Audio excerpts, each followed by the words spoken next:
I'm going to start today's presentation by telling you how to make the perfect pitcher of Kool-Aid. Did you really just say that to them? Yes, that's what we're going to do today. And I know this is crazy, but bear with me. So here's how you do it. Well, let's first of all talk about the wrong way to do it. Most people just put the Kool-Aid and the sugar in the bottom of the pitcher, then they put the water in, but then you get little crusties in the bottom, and that's no good for anybody, right? Other people put the water in, then the Kool-Aid and the sugar on top, and then you get little floaties, also not good, because that's just gross, and then you get this bad distribution of flavor crystals to water. The right way to do it, people, listen very carefully. You put about this much water, a couple inches of water in the bottom of the pitcher. Then you put the Kool-Aid in, then you put the sugar or sweetener in there, right? Then you'd think you're just put water in there. No, now you got to start stirring it, get it going real good, like a little tornado, right? A little red tornado like you used to have in elementary school. And then you put some more water on top. Now, before you finish filling the pitcher, you're going to want to put some ice in there, because the last person that drank the Kool-Aid, they left the pitcher. Now you wanted Kool-Aid, you want the next glass, so you put ice in it, but you got to put about 3 cups of ice. No more, no less. If you put too much ice in, then your first few glasses of Kool-Aid are going to be way too strong, and then your last few glasses of Kool-Aid after the ice melts are going to be way too watery. So water, Kool-Aid, sugar, more water, stirring, ice, more water, perfect Kool-Aid. Got it? Now, I don't think anyone left, but you are probably sitting there wondering what the heck kind of webinar you just joined. Now, I told you that story for 3 reasons. Number 1, I want to set the tone for this webinar. We've all been watching a lot of webinars lately now that we're staying at home. We're communicating through computer screens like this. We've been spending a lot of time with these kinds of webinars.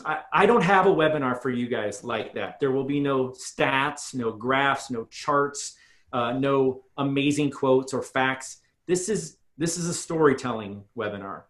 Now, I really believe you're going to get a lot out of it, and I think that you're going to walk away saying that's maybe one of the best webinars you've ever seen. Way to set yourself up there. But it's not going to be a regular webinar, okay? Number 2 reason is because I want to help identify a couple of different people in the audience. There are people who are like me, who really want that perfect Kool-Aid and really want to tell other people how to do things, right? You got this personality type that you just need everything to be your way, right? When I talk to people about my book, about these webinars, about these everyday lessons, I hear from 2 kinds of people. People who say that they're like me and that they identify with me. Some of them have said, David, how'd you get in my head? You're just as nuts as me. And we share this camaraderie, right? If you're that type person, I'm going to call you part of the A crowd, right?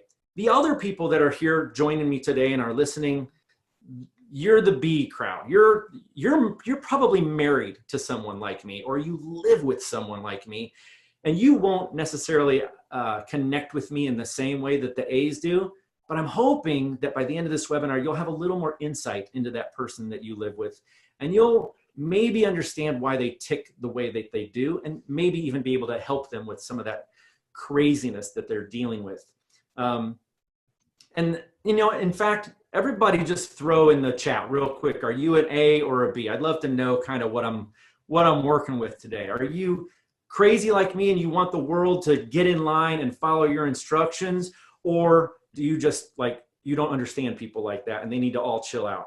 I got some A's, I got a B, more A's. Okay, lots of A's, I love it, lots of it. Okay, so I can officially tell people now I got all A's and B's on my webinar. The 3rd reason that I started the webinar with that Kool-Aid story is because it's just more fun than a bio, right? It's more interesting than hearing about, ooh, who is this speaker, right? But we do need to do that because a lot of you don't know me, you don't know what my story is. And I think that knowing my story, that's the foundation of why we're here together.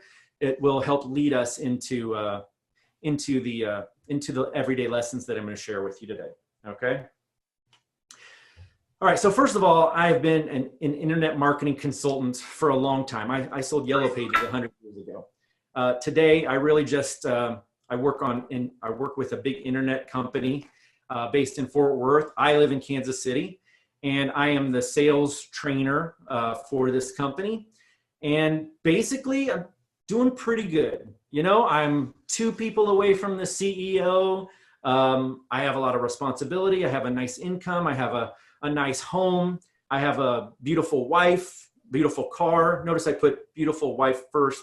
You know, 2 great kids.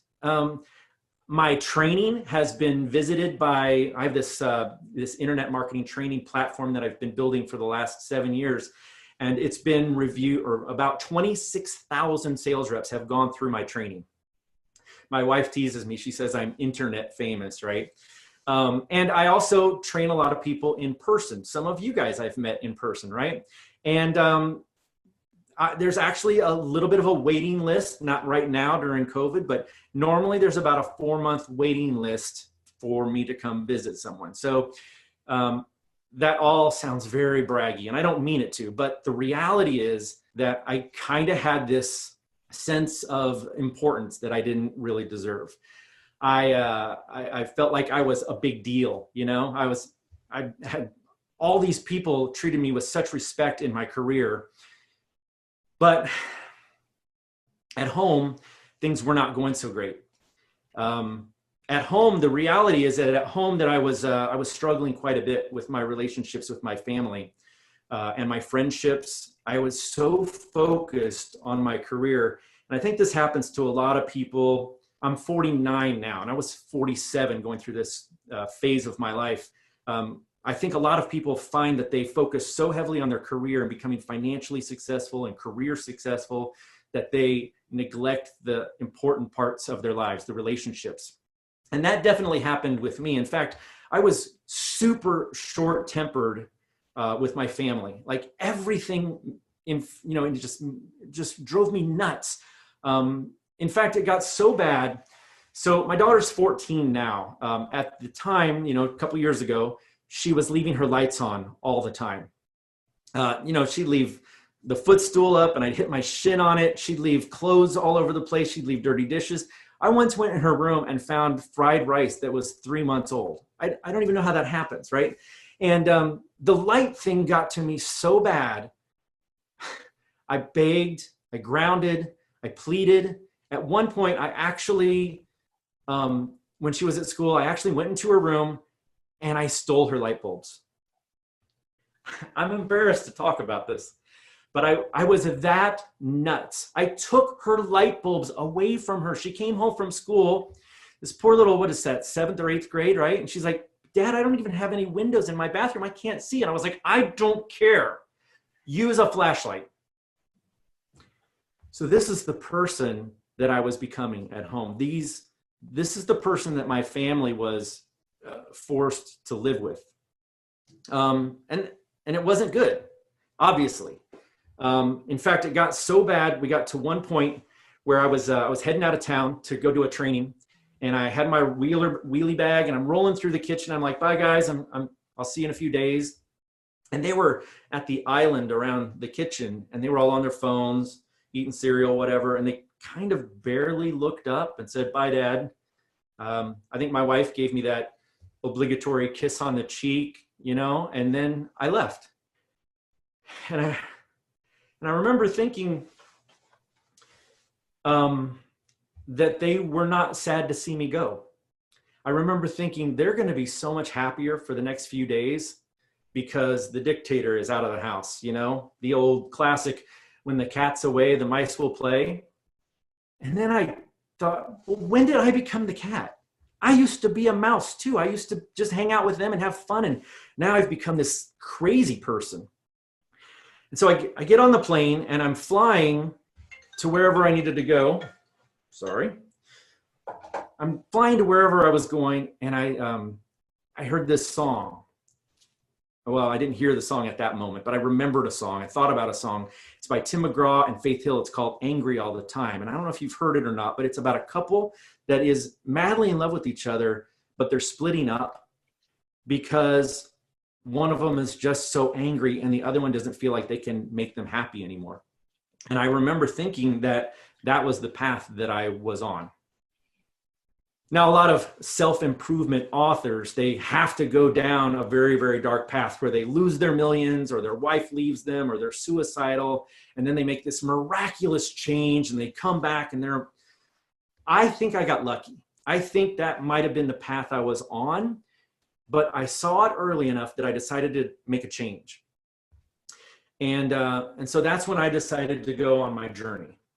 I decided I was going to make some changes. And over the years, I've been a big self-improvement reader.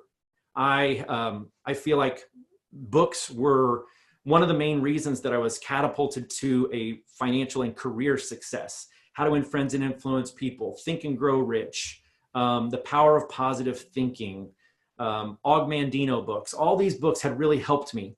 So here I am faced with a new challenge, and I decided that I was going to utilize books again.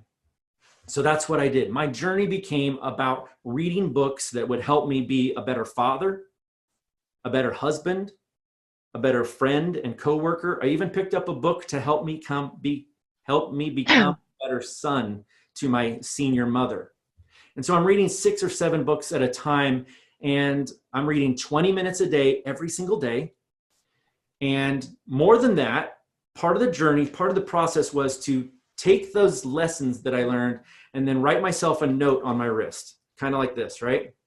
Just a little note to remind me of how to behave in a better manner, to be patient, to be kind, to be a better listener, all these different things. And what happened was I acted on those lessons, and spoiler alert, happy ending. A year later, a lot had changed in my family and my home, and there was a lot of peace. Today, Stacy and Cynthia have asked me to come share with you 4 of the lessons that I learned along the way.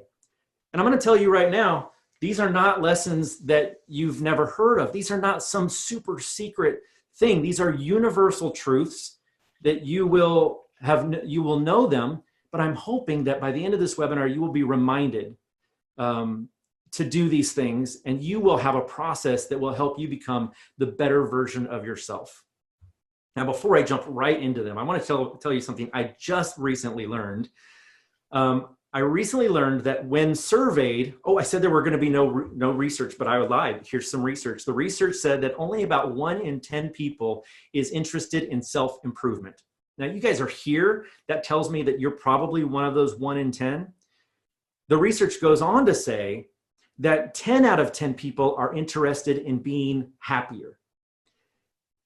The funny thing is that when happiness research started happening in 2005, they discovered that the steps to becoming happy are almost identical to the steps that self-improvement had been talking about for many, many years. So there's our goal for the day. Stick around with me for a little while, and you will learn to be a better version of yourself, and hopefully it will make you and all the people around you happier. Good goals? Fair enough, everybody? All right. Lesson number 1. My way isn't always the right way. Now, after hearing that Kool-Aid story, you probably get that I struggle with things being done my way, right? In fact, I'm gonna ask you guys, does the toilet paper go over or does the toilet paper come under? Is it an over thing or is it an under thing, right? Over, over, over, over. Exactly. Well, let me tell you how my wife replaces the toilet paper and did for 20 years. She would take the new toilet paper, and instead of taking the old roll off, she would just set the new one on its side on top of the old one. And for 20 years, every time that happened, I did the neck thing that I do. I growled a little to myself. It visibly upset me. Then I would take the old roll off and I would replace it. Well, one of the very first books I read on my journey was a book called Don't Sweat the Small Stuff, and It's All Small Stuff. And if you haven't read that book, get it on Amazon as soon as we're done, right? It helped me to put things into perspective. And what I learned was that it didn't matter how the toilet paper was on. It's not over or under. I'm just glad there's toilet paper there, right? And I learned something else that was really valuable. I left it alone. I left it and I said, I'm not going to worry about it. And the most crazy thing happened. All of a sudden, the next day, the toilet paper was on the roll. What? My wife replaced it. For 20 years, this had been driving me nuts. And now I have learned that if I just wait a day, if I'm just a little more patient, she'll replace it. Stupidest stuff. But let's talk about that same lesson. My way isn't always right. Look at that.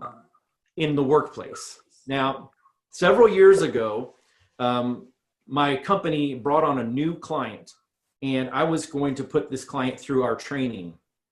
Now, the process for our training is to go through the virtual training first. It's an hour or two of webinar or videos, right? And then one of my trainers or myself will come out in person, and we've built this foundation of training through the internet, but there's no engagement there, right? There's no Q&A, there's no exercises. So we show up in person, and then we do the Q&A, we do the engagement, and we really drive the training home. And it's my process, and I'm proud of it, and I know it works. There was a client who didn't want to go through that process. They wanted me to come out and train their trainers in 2 hours on how to go train all of their salespeople. They didn't want me to do it at all.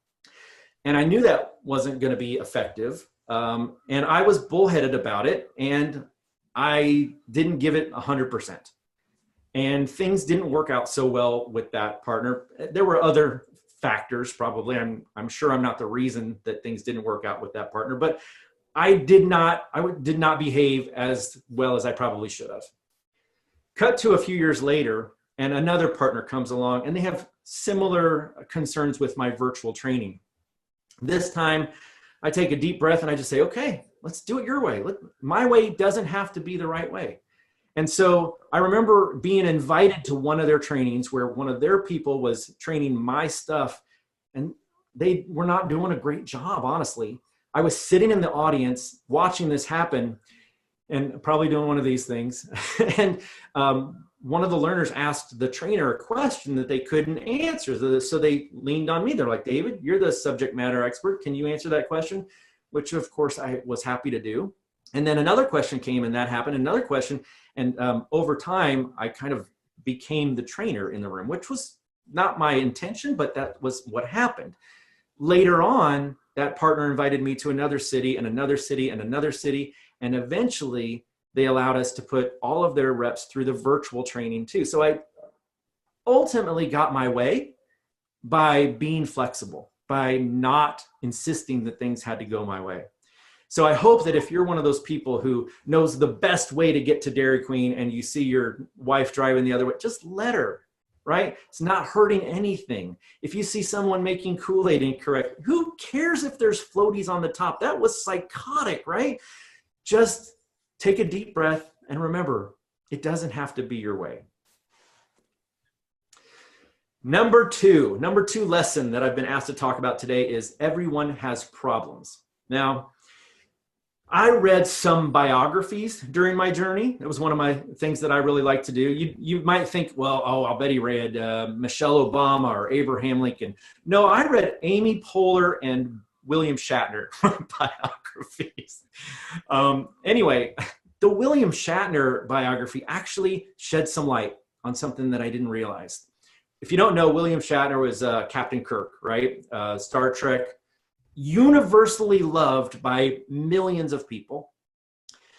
And I come to discover, reading his book, that he has a really hard time establishing and maintaining relationships in his life. And in fact, he claimed that Leonard Nimoy was his closest friend, and yet they went for 10 or 15 years without even talking to each other. And William Shatner didn't even know why that happened. So it got me thinking, if this man who is universally loved, is wealthy and successful, if he's struggling with the relationships in his life, then why do I put so much pressure on myself? It's probably true of a lot of people.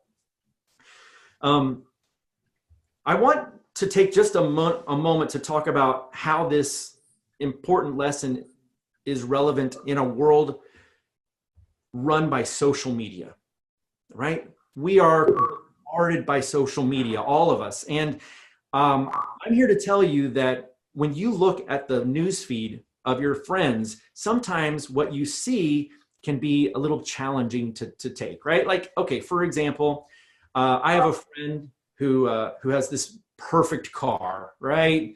And this brilliant house and this beautiful wife. And he goes on the perfect vacations. And he's like, oh my God, every time I look at him, I feel that green-eyed monster just welling up in me. And I want to be happy for him, and I try, but I just feel like, what is he doing with his life that's so different from mine? Why does he get to have this life? And I'm sure people look at my social media the same way. I'm guilty of posting those things too.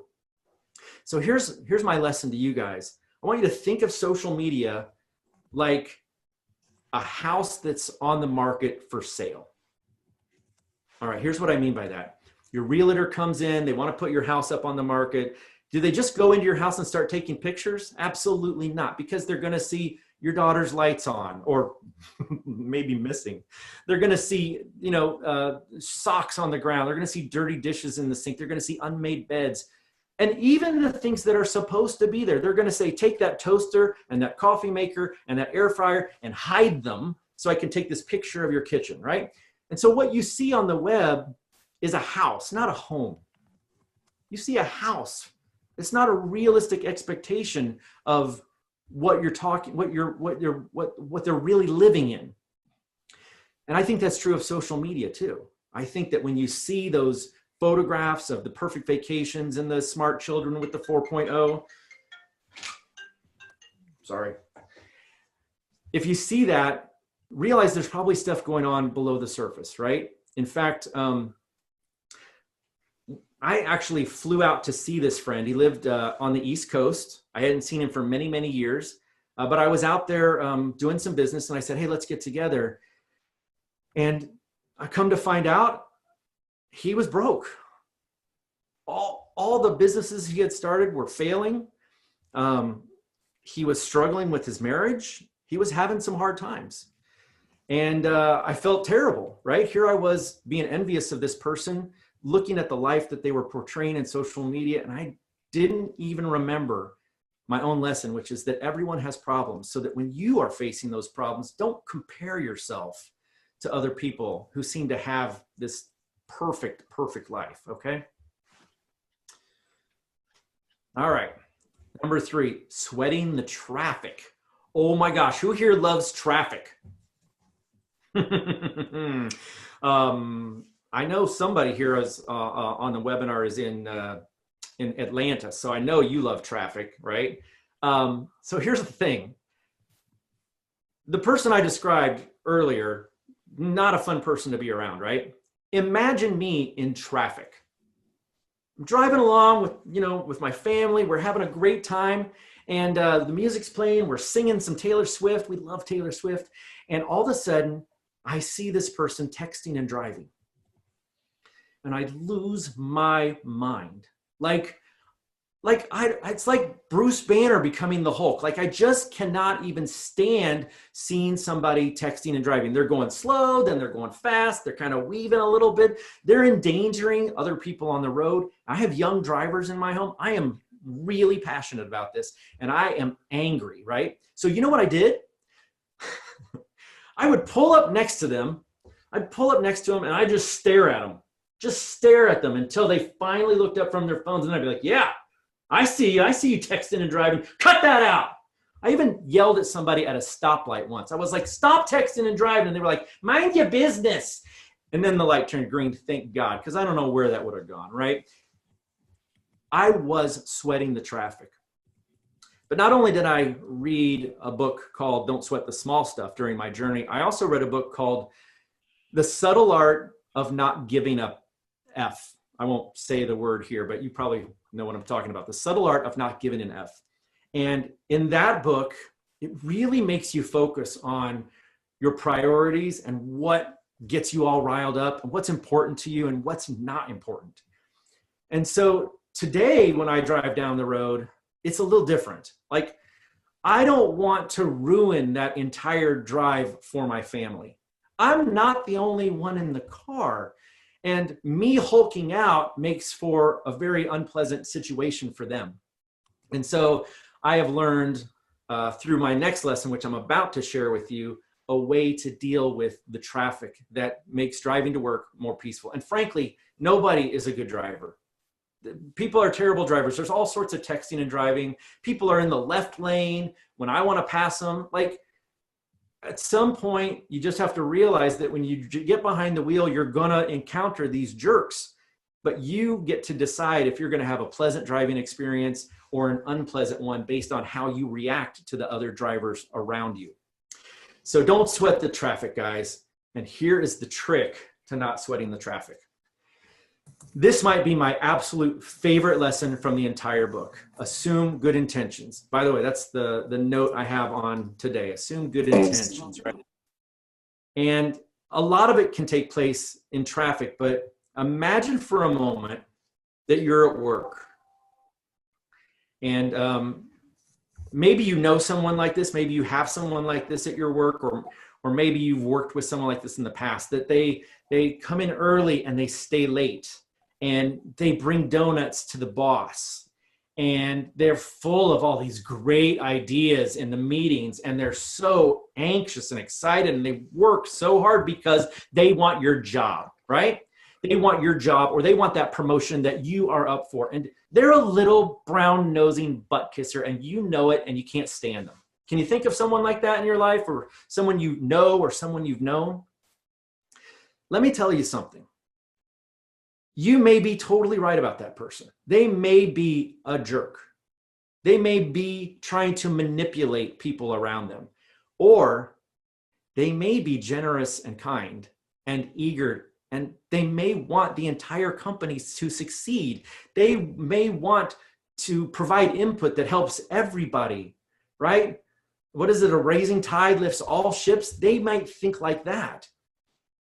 The only difference between those two people, the butt kisser and the raised tides person, is how you experience them. It doesn't matter if they truly are one or the other. How you perceive them is how it will affect your world.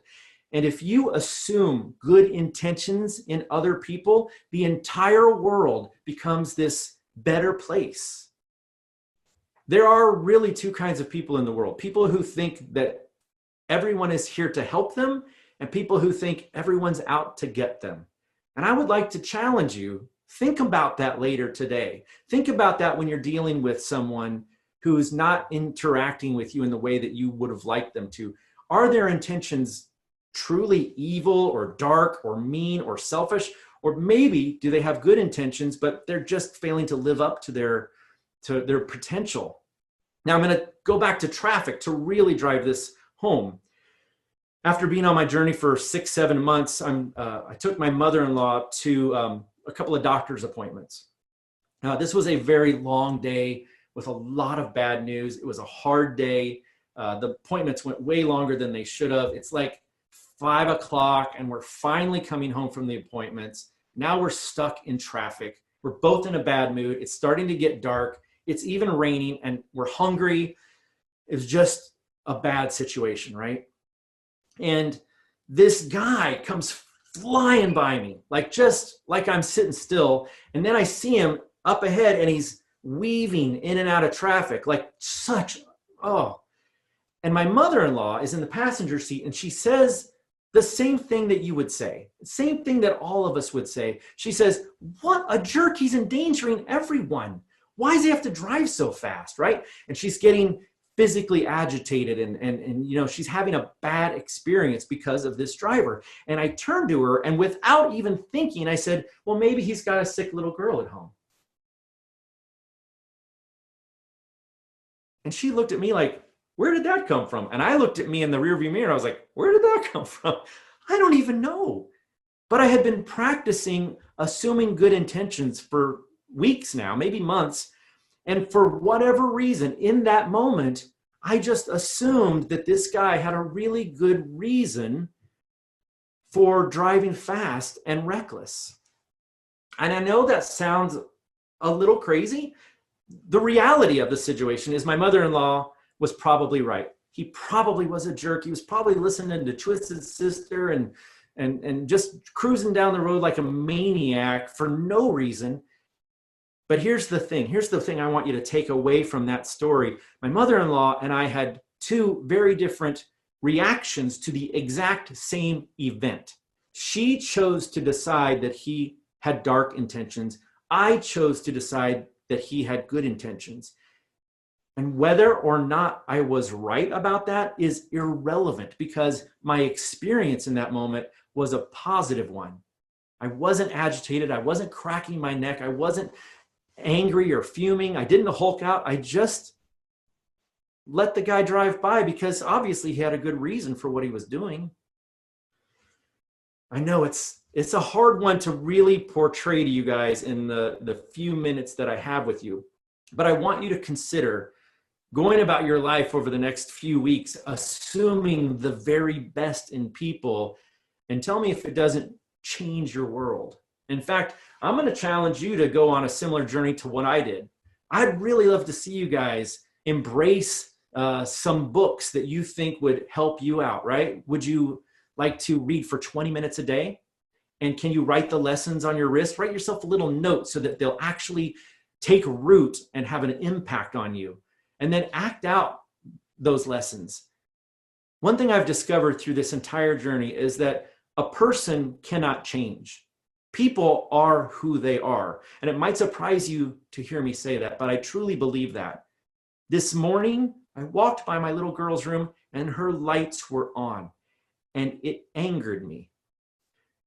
I cannot change that, but what I can change is how I act about that. And so I reached in and I shut the lights off and I went about my day.